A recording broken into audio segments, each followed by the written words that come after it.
Hello बच्चों, let's see the question. So our question is, which of the following is not isomeric with diethyl ether? ठीक है, तो हमें बोला गया है कि इनमें से कौन सा आइसोमर नहीं होगा डाइइथाइल ईथर से। अगर हम बात करें डाइइथाइल इथाइल ईथर की, तो देखो ये हमारा क्या होगा, C2H5O C2H5।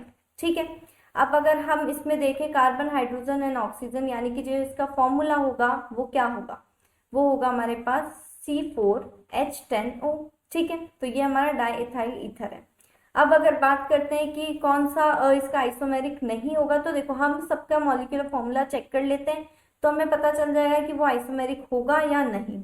ठीक है, फर्स्ट जो हमें दिया गया है मेथिल एंड प्रोपिल ईथर। ठीक है, तो अगर हम चेक करते हैं, अगर मेथिल एंड प्रोपिल ईथर जो है, अगर उसका मॉलिक्यूलर फॉर्मूला C4H10O आ जाता है तो वो तो आइसोमेरिक होगा, नहीं आता है तो नहीं होगा। सेम और में भी ऐसे ही होगा।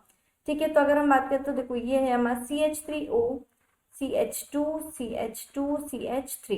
ठीक है, मेथिल एंड प्रोपिल ईथर। ठीक है, तो ये हमारा मेथिल एंड प्रोपिल ईथर। तो देखो यहाँ पर कितने आ रहे हैं, कार्बन 4 हैं। ठीक है, हाइड्रोजन 3 3 6 10। ठीक है, तो यहाँ पर हाइड्रोजन भी 10 है और जो ऑक्सीजन यहाँ पे 1 है। तो इसका जो फॉर्मूला हो रहा है C4H10O। ठीक है, तो ये तो हमारा नहीं होगा, क्योंकि हमें बताना है कि कौन सा आइसोमेरिक नहीं है, तो ये हमारा आइसोमेरिक है।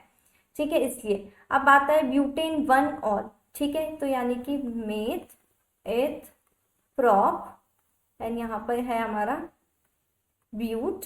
ठीक है, और ऑल लगा हुआ है तो यहाँ पे हमारा आ जाएगा OH। ठीक है, यहाँ पर OH आ जाएगा। अब देखो, अब अगर हम इसकी बात करें तो ये हमारा 4 कार्बन है। ठीक है, हाइड्रोजन 3 2 5 6 7 8 9 एंड 10 सेम है, तो C4H10O है, तो ये भी हमारा आइसोमेरिक है। ठीक है, तो ये भी हमारा आंसर नहीं होगा। थर्ड जो है 2 मेथिल प्रोपेन 2 ऑल। ठीक है, तो यहाँ पर है 2 मेथिल प्रोपेन, तो सेकंड पे मेथिल प्रोपेन 2 ऑल, तो यानी कि सेकंड पे यहाँ पर OH आ जाएगा। ठीक है, तो यहाँ पर भी हमारा क्या है, C4H10O आ रहा है इसका मॉलिक्यूलर फॉर्मूला, तो ये भी हमारा नहीं होगा। ठीक है, यानी कि ये आइसोमेरिक है। अगर हम बात करें ऑप्शन नंबर डी की, ब्यूटेन 2 ऑन। ठीक है, तो ब्यूटेन 2 ऑन की अगर हम बात करें तो देखो ये आता है CH3CO CH2CH3।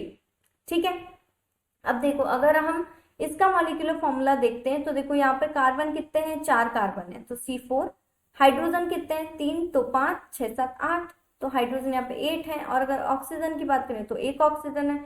तो बाकी के जो मॉलिक्यूलर फॉर्मूले आ रहे थे वो तो C4H10O और इसका आ रहा है C4H8O। तो ये जो होगा ये हमारा डाइइथाइल ईथर से आइसोमेरिक नहीं होगा। ठीक है, तो यहाँ पर हमारा क्या सही होगा, ऑप्शन नंबर डी हमारा यहाँ पे करेक्ट होगा। तो our final answer is option number D. I hope you understand. Thank you and best of luck.